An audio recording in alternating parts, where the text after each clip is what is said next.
Okay, today I'm really excited about this video because we're going to be breaking down squat technique, and squats are something that pop up everywhere because they're one of the 7 primal movement patterns. So any gym class you do, any online program you're following, typically you're going to come across some squats, and so many people find it really hard to perform these without feeling limitations or pain in the body, which is very common. So what I want to do today is really help you guys out with that and save you a little bit of pain and heartache by teaching you how to actually develop ankle mobility, because that's actually what limits most of us from being able to get into a deep range squat.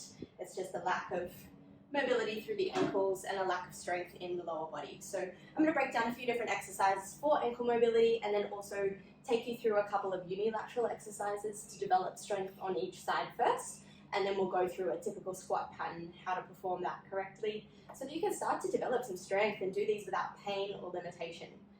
Okay, let's get into it. So what we're going to do first is start with an ankle mobility exercise, which is just like a nice deep stretch. So we're going to find a platform like a bench or a chair or one of these steps that's about knee height, and you're going to bring your front leg onto it, press the heel down at the front, and press all your weight into that front foot. So don't have too much load in the back leg, it's just there for a bit of support, and then we're just going to lean our body into this movement here. So we're trying to get the knee tracking as far forward over the toes as possible without a heel lifting, and we're just putting a little bit of gentle load in. And you might feel a deep stretch up the back of your Achilles here, and we're just going to hold for 30 seconds on each leg. Really nice and simple.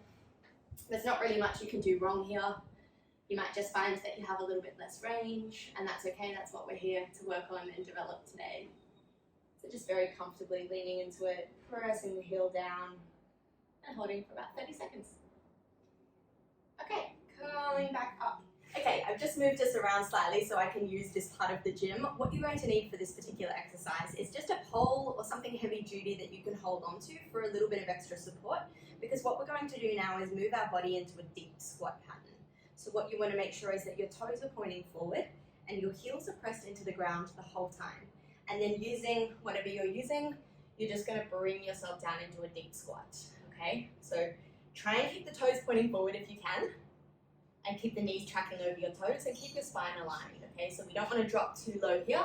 That takes you into a passive sort of hold rather than an active hold, and we want to make sure that we are developing a little bit of strength through the quads and also putting some load into our ankles to increase our mobility. Okay, so you're going to hold and eventually develop to about a 30 to 60 second hold. But for now, you might find that that really burns your quads because you don't quite have the strength. So just load it up to whatever level you're at. Push yourself to the edge, but try not to let the heels lift and try not to let your butt go too close to the floor either. Keep it nice and active and a nice straight spine. Okay. From there, we then start to move into our unilateral squat exercise. So that just means we're going to work one leg at a time, which is going to help you to iron out any imbalances that you have going on between each of your legs. So to do that, we're going to need another little step. Now, with this exercise, the higher up your step is, the easier it is to get that range. And as you get stronger and develop more mobility through the ankle, then you might find that you're actually able to use something a little bit lower, like a step. So you can see the difference in depth here. And what we're doing by coming up a bit higher is just decreasing the range. So if you're a complete beginner and you're really struggling with squats and you don't have a lot of ankle mobility, you want to start a little bit higher. If you're a bit more seasoned and you already have some of your foundations laid, then you can use a step and you're going to get a little bit more out of this. Okay, so for the sake of this video, talking to all the beginners out there, this is where we're going to start. We're going to bring the front leg up onto our higher bench, and we're going to take the back leg back behind, making sure the hips are square, shoulders are pointed forwards, and your back heel is lifted off the ground. So that's going to put more load through that front leg and also force you to stabilize a little bit more as well. So we want to make sure the front toes are pointing forwards, shoulders back, chest up, lead with the belly button.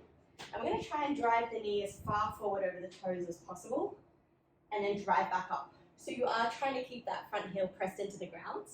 It's okay if it lifts a little bit because we are trying to get as much range as we can. But over time, you'll find that you develop more and more strength and more range, and you'll be able to keep your heel pressed down. The other thing you want to make sure is that your knee is tracking out over your little toes and it's not rocking inwards.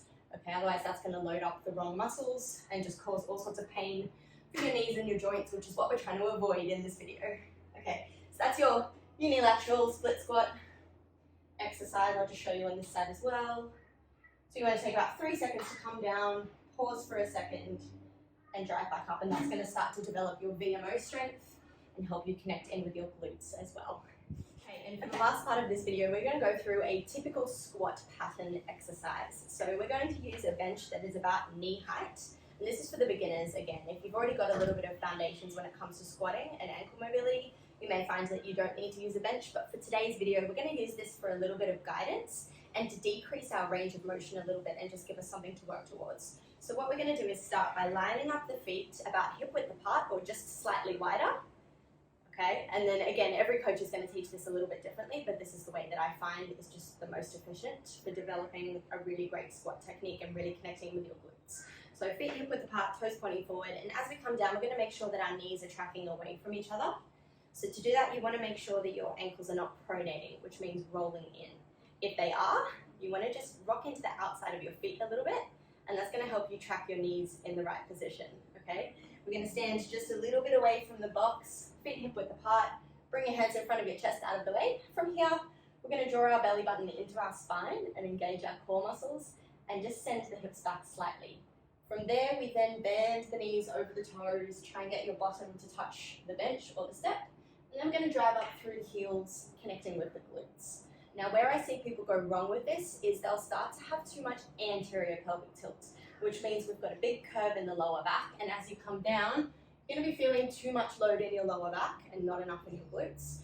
The opposite of that is to have too much posterior pelvic tilt, where your spine is curved and you're putting a lot more load into your quads and not getting anything in the glutes, okay? So I did do a fantastic postural alignment video a few weeks back, which I'll link below. So if you want to learn a little bit more about spinal alignment and the angle of your pelvis, you can jump into that guide as well, and that's going to help you layer on top of this video too. Okay, so with this basic dosage, it's just about 10 reps. Again, nice and slow and controlled on the way down, driving up through the heels and really seeing if you can connect in with your glute muscles. Okay, that's it for today. Hopefully this video has been really helpful and given you a few sort of unique tips on how to increase your ankle mobility and your range of motion in your squats. As always, feedback and questions are always welcome, so you can leave them below or jump onto the website, which is www.wildfoxway.com, and I can answer any of your questions there. See you guys soon.